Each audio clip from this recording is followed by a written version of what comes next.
तो चलिए लौटकर दोबारा उस मुद्दे पर आते हैं, क्योंकि बाकी सारे खास मेहमानों से बातचीत हो गई है। राजकिशोर जी, प्रदीप जी और अतर साहब, आपको इस पर अपनी प्रतिक्रिया देनी है। प्रदीप जी, मैं आपसे शुरुआत कर रही हूँ।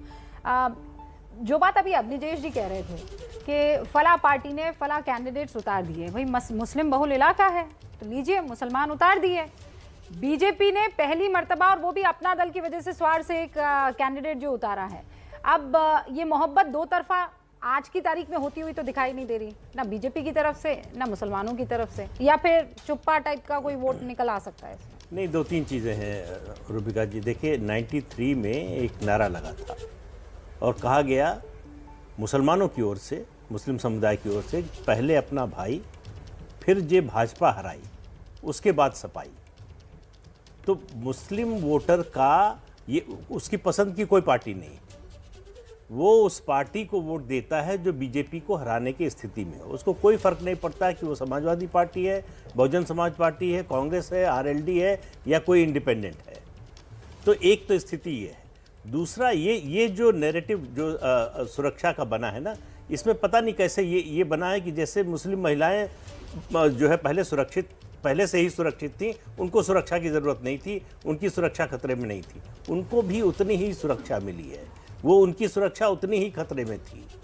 तो उसका असर तो हुआ है, लाभार्थी का भी असर हुआ है। लेकिन सवाल ये, वो उनको अगर छूट मिले तो शायद वो बीजेपी को वोट भी देंगी, सब नहीं, एक तो उनका एक तो सर वो कार्टन, लेकिन वो परिवार का जो दबाव ईवीएम होता के है, आसपास लगाया जाता है कि किसी को पता ही ना पड़े, हाँ, और काम भी हो जाए। उसके बावजूद देखिए परिवार का जो दबाव होता है वो काम करता है। वो आप छिपा के दें, सीक्रेट बैलेट हो, कुछ भी हो, लेकिन वो घर में क्या चर्चा हो रही है और ये अंदाजा लग जाता है। पिछली बार 2019 में तो ऐसी भी घटनाएं सामने आई कि घर में महिलाओं ने कहा कि बीजेपी को वोट देंगे, तो उनको वोट देने के लिए जाने ही नहीं दिया। अतर साहब, देखिए मेरा मानना है कि मुसलमान या मर्द, वो हमेशा मेन स्ट्रीम ही पार्टी के साथ जुड़ा था। उत्तर प्रदेश में जब कांग्रेस के कुछ वोट मिलता था, चौधरी चरण सिंह के जमाने में खासतौर से इस इलाके में तो चौधरी चरण के साथ जुड़ा। फिर एक वक्त में जी कांग्रेस के साथ जुड़ा। फिर बाद जो एक तरह का मूवमेंट हुआ, इसी आई, इसमें अतर साहब, मैं आपकी आवाज ठीक करवा देती हूँ। एक्चुअली चूंकि आप स्काइप के थ्रू हमारे साथ जुड़े हैं तो आवाज कट कर आ रही है। कुछ कीवर्ड्स ही हैं जो मैं समझ पा रही हूँ, लेकिन दुरुस्त करवाने के बाद मैं दोबारा आपसे ये रिएक्शन होंगी। राजकिशोर जी भी हमारे साथ जुड़े हुए हैं। Rajkishore ji, what is your take sir?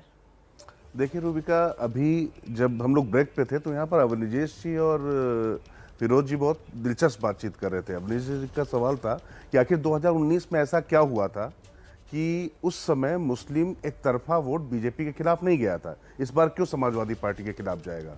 यहीं पर सवाल छिपा हुआ है।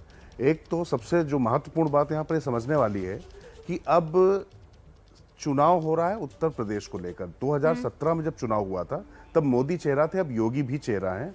और मोदी 2014 में आने के बाद जिस तरीके से 2019 के चुनाव में जाने से पहले जो एक नैरेटिव उन्होंने दिया था। राजकिशोर जी, हम ये जिक्र कर ही रहे थे।